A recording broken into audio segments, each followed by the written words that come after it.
Hello, welcome to another exciting edition of Sports Pizza. My name is Edwin Onyebolise. You know how we do it on the show. We give you all of the best, all of the latest from the world of sports, from the NPFL, where we give you all of the latest happenings as games went down over the weekend, to other sports, the China Open, and of course, the new F1 champion Max Verstappen. And we head over to Europe, where we give you all of the latest results, talking points and actions from Europe's top league. Arsenal reigns supreme at the Emirates. Manchester United came from the brink of defeat to get all 3 points. And guess who? Scott McTominay, the man of the moment. And in the Italian Serie A, Napoli, defending champions, lost at home to Fiorentina. All of this and much more on the show. You know, I will give it to you, excitement, and top-notch analysis. Let's go on a break.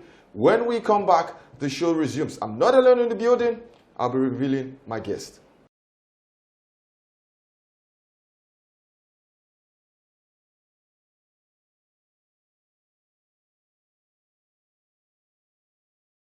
Welcome back. It's still Sports Pizza. My name is Edwin Onyebolise. Let's get down to action. And with me in the building is Boluwaji. What's up, Bolu? Yeah, I'm fine. Good to be back. Good to be with you on the set. How was your weekend? Yeah, it was great. What was the highlight of your weekend? Yeah, United winning, towards the end of that game, McTominay getting the goal was great for United. I think that is one of it. All right, Bolu, let's get down to action. And we'll start off with the NPFL. And hey, Sporting Lagos went away from home against the former champions, Akwa United, and got a deserved point. Yeah, we never saw that coming. It was great for the new team, the new promoted team, talking about Sporting Lagos getting a point in Uyo against one-time champion, 2021-2022 champion, talking about Akwa United. It was a great one for them. They're top of the log at this point with 4 points after 2 games. A good one.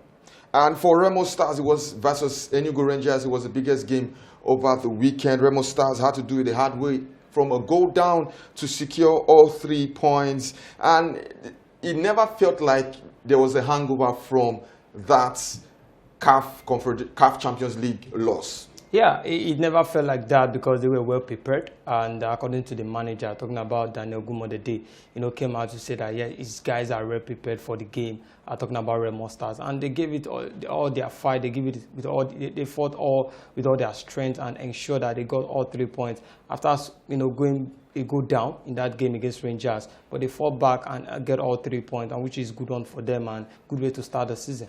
All right, so let's give you all the results from the NPFL. Kwara United defeated Abia Warriors by a lone goal. Sims Conlai, Plateau United at home defeated Heartland Football Club. Gombe United defeated Enyimba in another surprising result. Bendel Insurance back to action, defeated Shooting Stars of Ibadan by 2-0. Doma United defeated Bayelsa United 2-0. In the Northern Derby, Kano Pillars defeated Castina United by a lone goal. And Niger Tornadoes defeated Rivers United. And wrapping up match day 2, Lobby Stars defeated Sunshine Stars by 3-2. While Kwara United defeated Abia Warriors by a lone goal. Away from that, let's quickly touch on the Super Eagles. Bolu, we have 2 friendly games coming up against Mozambique and Saudi Arabia, both games in Portugal. Are you looking forward to this?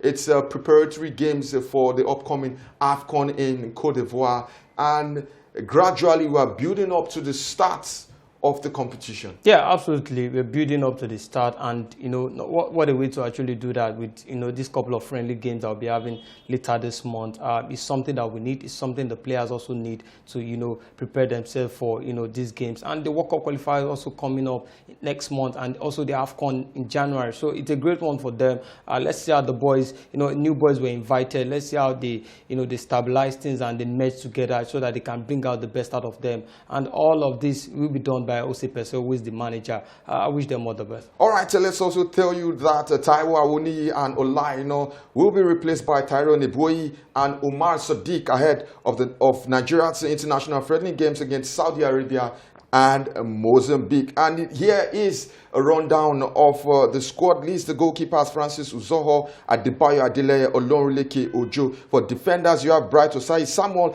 Jordan Torunariga, Olahino Kenneth Omero, Bruno Oyemachi, Semi Ajayi, Calvin Bassi, Jamilu Collins. Midfielders, we have Wilfred Ndidi, Raphael Onyedika, Joe Aribo, Frank Onyeka, Alex Iwobi, and Fisayo Dele Bashir. And forwards, you have the regulars, Kelechi Iheanacho, Samuel Chukwueze, Moses Simon, Ademola Lookman, Victor Osimhen, Victor Boniface, Terem Murphy. All right, away from that, let's quickly touch on the Falcons. They have the Olympic qualifiers coming up soon, and it's between Ethiopia. The games will be played on the 25th of October in Addis Ababa, and the return leg on the 31st of October here in Nigeria. And finally, on the local scene, the CAF Women's Champions League draw was held during the week, and no representative from Nigeria despite the competition holding in Nigeria. Bolu, your take on this? Last time out, we had Bayelsa United. This time, no representative, and we're host country. Yeah, it's pretty bad. Not really a good one for them. It shows how we've not actually, take this very important, and how we've not prepared for, this side of tournament, which is key. You need to showcase your quality on the continent, and this is what they've not been able to, prepare for. And that is why we are on the, the end of it all. We are hosting, but we are not participating. Not a good one. Rivers Angels represented Nigeria in the maiden edition before handing over the baton to Bayelsa Queens last season. Delta Queens won the Nigeria Women's Football League this year to represent the country, but failed to qualify for the competition proper. All right, this time we'll head over to other sports, and we'll start with Formula One. Max Verstappen, a three-time world champion. We knew it was going to come. We knew it was going to happen. From the very first race, Red Bull showed us that they were on another level from their competitors on the track, and in Max Verstappen, they have the perfect driver. Yeah, absolutely. You look at how he has dominated, the race this season. Incredible thing for him. Incredible driver he is with his, with his competitors, and he showed class, in all of this race, and that's what we saw at the weekend. 14th, Formula One champion right there in Qatar. Even though there were conditions and there were, challenges with the drivers, but he ensured that he conquered in all of that. Great one for him. One more before he actually set, hit the record of 15, which he set last year. All right, I bet you meant a 14th win of the season, yeah, not 14th title. Don't yeah, let Lewis Hamilton come for you. All right, over to tennis, and let's tell you that Iga Swiatek defeated Ludmila Samasnova in the China Open. The poll added to our titles in Doha, Stuttgart, Roland Garros, and Warsaw with a 6-2, 6-2 victory in Beijing. Swiatek did not face a break point in either set as Russia's world number 22 Samasnova struggled to cope. Swiatek also ended US Open champion Coco Gauff's 16-match winning streak in the semi-finals, and she's looking to regain her #1 spot that she lost earlier this season, and I think she's going to end the season really strong. Yeah, you can see that from the China Open that yes, she's ready to bounce back. Having lost, the last Grand Slam, of the year, and also losing the world #1 ranking. So, it shows that she still got the quality, and that's what we saw at the weekend. Dispatching Samasnova, 6-2, 6-2 in that one. Great one for him. Great one for her, and hopefully she can end the year on a high. All right, that's what we'll have for you on the first half of the show. We'll go on the break. When we come back, second half resumes, and we are resuming at the Emirates, where Arsenal, where the conquerors of treble winners, Manchester City, first win in the league against City since December 2015.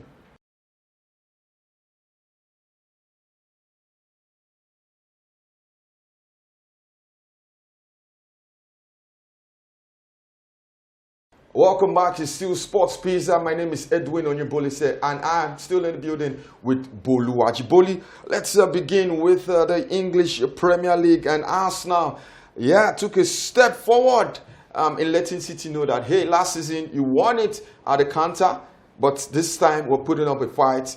Gabriel Martinelli's first goal for Arsenal in 12 games ensured that Arsenal left the Emirates with 3 points. Yeah, they learned from what happened last season in the encounter, and they gave, their all in that game. Their defense were solid, and with that, they were able to, try and build confidence from that and ensure that yes, they can go all out and still get the result despite City not playing so well. But in the end, Martinelli coming off the bench to score his first goal was great for him. A deflected one, but they will take it, and this is confident, and they are showing that yes, they are ready to win the Premier League. All right, let's talk about City for a moment. And Rodri has completed his 3-match suspension. And in those 3 games, Manchester City lost to Newcastle United, to Wolves, and just to Arsenal in all competitions. Is Rodri City's most important player? I think it's clear with what they've gone through in the last 3 Premier League games or in all competition. He hasn't played the last 3 games. He missed out in the last Premier League game against Wolves, missed out in the EFL Cup against Newcastle. They lost all of these games. It shows he is the most consistent player and also the most important player for City. And without De Bruyne, they've been winning games. So I think Rodri is their most important player.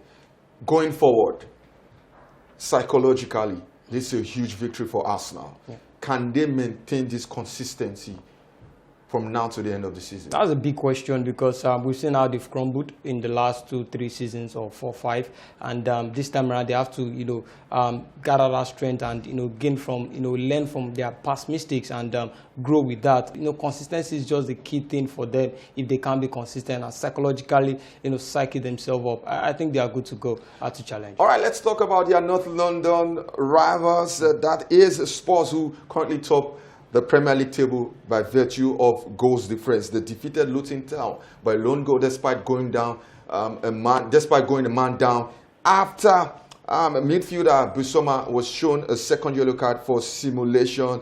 Spurs have been brilliant this season, and away from their exciting attacking brand of football, defensively, there's something going on for Spurs that we've seen from Ange Postecoglou that we didn't really see under previous managers. Yeah, he has taken that defensive part of their game very important, and that is why they've not really considered so much goals this season.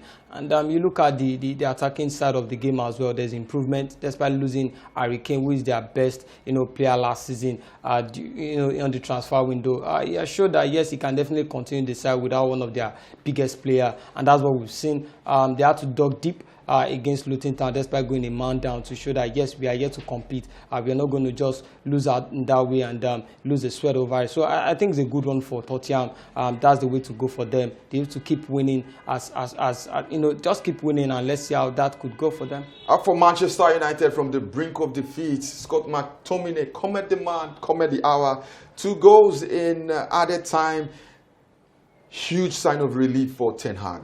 Another loss probably would have spelled the end of his time at Manchester United. Yeah, absolutely, because you look at the way they've been losing all this while. Not really good for the players, not good for the manager, who is gradually growing to be under pressure, and they had to just dug deep, as you said, just to win that game. Coutinho has been scoring, for his national team side, but he had to bring that, to the club side this time around, and a good one for him. Hopefully, this could be a turnaround for the team going forward. All right, let's give you all the results in the English Premier League. Brighton and Liverpool played out an entertaining 2-2 draw. Similar scoreline in the game between West Ham and Newcastle United. Wolves and Aston Villa played out a 1-1 draw. Crystal Palace and Nottingham Forest played out a goalless draw. Chelsea have rediscovered their scoring boat. They defeated Burnley by 4-1 away from home. Consecutive away wins for Chelsea. Everton defeated Bournemouth by 3-0. While Fulham are back to winning ways, defeated Sheffield United, who are rooted to the bottom of the Premier League, by 3-1. And their defender Basham suffered a horrific leg injuries. Heartfelt prayers goes out to Basham and Sheffield United, and wish him a speedy recovery. Quickly, let's touch on the Spanish La Liga. Real Madrid defeated Osasuna. I thought that game was going to be tricky. Real Madrid out with 3 first-team defenders, but Jude Bellingham, 10 goals in 10 games. Is it the signing of the season already? I think I want to agree with you on that one because, he has come in and showed that, yes, he is the guy, despite, playing with Vinicius Junior, who has been their best player since last season. He has come in and, showed authority, showed class. And, all of this is what is built. When you play around the best of the best players, you definitely want to show yourself. I think it's the best sign of the season. You can't he's not a striker, but for you to score 10 goals, amazing. Amazing. Is he the best player in the world? I know I'm putting you on the spot. I think I'll go with him. Yeah, he's the best player in the world. All right. Away from that, Barcelona were held to a 2-2 draw by Granada. Controversy, chaos at the end of the game. João Felix thought he had given Barcelona all 3 points, but hey, the assistant referee ruled that for offside, and Ferran Torres was deemed to have interfered with play. But all in all, Barcelona should take solace from the fact that they were able to score 2 goals without Robert Lewandowski. Yeah, you can't, go down by 2 goals to up, and you don't know how you won't definitely want to come back in that one. I think, good one that they were able to score 2 goals. Unfortunately, they didn't get the last goal. Could have given them the 3 point, but a point is not bad. It's not bad at all. All right, Atletico Madrid and Sociedad. For Atleti, it was a huge win. It was the biggest game in the Spanish La Liga over the weekend, and Griezmann's penalty gave Atleti all 3 points. Is this the season where Atletico Madrid finally capitalized on either Barcelona or Real Madrid's mistake? They've shown consistency since the Madrid derby. Yeah, it started to be that way gradually, because you look at how they started the season, scoring a lot of goals and also conceding as well. But again, the way they played against Real Sociedad, they showed that yes, they are ready for this stage, and they've been consistent. They're scoring a lot of goals. Antoine Griezmann, their most important player, helped them to get all 3 points. I think this is their season. I think Barcelona may fall by the wayside, and advantage Atletico on that part. All right, other key results in the Spanish La Liga. Athletic Bilbao defeated Almeria by 3-0. Mallorca and Valencia played out a 1-1 draw. Sevilla and Rayo Vallecano played out a 2-2 draw. Alaves and Betis played out a 1-1 draw, while Celta Vigo and Getafe played out a 2-2 draw. Mason Greenwood on the score sheet for Getafe. And in the Italian Serie A, these are not good times for Napoli. These are not good times for Rudi Garcia, the coach of Napoli. Osimhen on the score sheet scored a penalty, but hey, they were humbled 3-1 at home by Fiorentina. A very sad one and a bad one for the team as a whole. The defending champion, not a good way against a Fiorentina side who have struggled this season. But Rudi Garcia, he will be definitely be the scapegoat of all of this, because you took charge of a team that has been doing well, who won the the Scudetto title, and now you couldn't find a way to get results. And how exactly do you want to defend your title? I think he's under pressure like that right now, and he has to just find a way to bring the guys back to winning ways. Milan are currently top of the table, a hard-fought 1-0 win against Genoa. Pulisic seems to have found a new lease of life in Milan, and what Mike Maignan can do, Olivier Giroud can do better. Yeah, it was another moment for me at the weekend. It was great. I had to make a crucial save towards the end of that game, and it was great to actually see a player deputize as a goalkeeper and also give that kind of performance. I think it's a full value for their win and a full value for the 3 points they got at the weekend. And Milan cheekily puts Olivier Giroud in their goalkeeping section. A good one. Juventus defeated Torino 2-0 in the Turin derby. And before we leave, let's tell you that there are a lot of international games over the coming weeks. We are in the international week, games from the European qualifiers and also friendly games around the world. Don't forget, the Super Eagles of Nigeria will take on Mozambique and Saudi Arabia on the 13th and 16th, respectively, in Portugal. The Super Eagles of Nigeria will be in action against Mozambique and Saudi Arabia on the 13th and 16th of October, respectively. Both games will be played in Portugal. Enjoy our video of the week, and remember to follow us on all social media platforms at Sports Pizza. Bolu Jegede, nice to have you on the show. Yeah, always a pleasure. Good to do this with you. All right, until we come your way next time, do enjoy the show. Sports Pizza will give you all of the best from the world of sports.